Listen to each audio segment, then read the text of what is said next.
திமுக வெறும் கடிதம் மட்டும் எழுதிட்டு பின்னாடி துரோகத்தை செஞ்ச மாதிரி.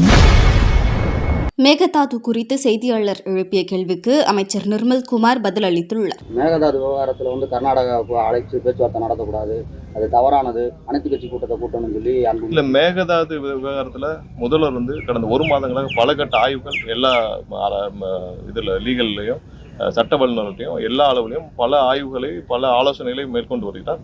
விரைவாக அதில் என்ன செய்யணுமோ அதை ஆக்கப்பூர்வமாக செய்யணும். ஏன்னா முன்னாடி அவங்க கடிதம் எழுதுறோட திமுக வெறும் கடிதம் மட்டும் எழுதிட்டு பின்னாடி துரோகத்தை செஞ்ச மாதிரி ஆன விஷயங்கள் எதுவும் இருக்காது. கண்டிப்பாக ஆக்கப்பூர்வமான விஷயங்கள், நமக்கு விவசாயிகளுக்கு தேவையான தண்ணீரை கிடைக்கணும், அதே நேரத்தில் நம்மளுடைய உரிமையை விட்டுக் கொடுக்கக்கூடாது. அதுக்கு தேவையான அனைத்து நடவடிக்கையும் முதல்ல ஸ்ட்ராங்காக எடுப்பேன். அதுல எந்த மாற்று கருத்து கிடையாது. நம்மளை தவிர வேற யாரும் எடுக்கவும் முடியாது. டெல்டா விவசாயிகளுக்கு இழப்பீடு வழங்கணும். இப்ப குறுவை சாகுபடி பாதிக்கப்பட்டிருக்கு. டெல்டா விவசாயிகளுக்கு இலவச காப்பீடு வழங்கணும். அதே மாதிரி காப்பீடு விஷயம் 15 வருஷமா ரொம்ப மோசமா போயிருக்கு. விவசாயிகளுடைய காப்பீடு இல்ல அவ்வளவு தூரம் அலைக்கழிக்கப்பட்டிருக்காங்க. எங்கேயுமே விவசாயிகள் காப்பீடு கடந்த 15 வருடமா போகல. 2006 போடப்பட்ட காப்பீடுகள், அதுக்கப்புறம் போடப்பட்ட காப்பீடுகள் எதுவுமே சரியாக போய் சேரவில்லை.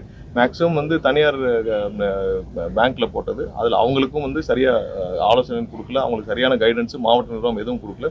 அதை சீரமைக்கும் வேலைகள் நடந்துட்டு இருக்கு. கண்டிப்பா சீரமைச்சு காப்பீடுகள் இதுவரைக்கும் எவ்வளவு பேர் காப்பீடுகள்ல விவசாயிகள் வாங்கியிருக்காங்கன்னா அதுக்கான டேட்டாவே சரியா இல்லை. அதுக்கான சரியான ஒரு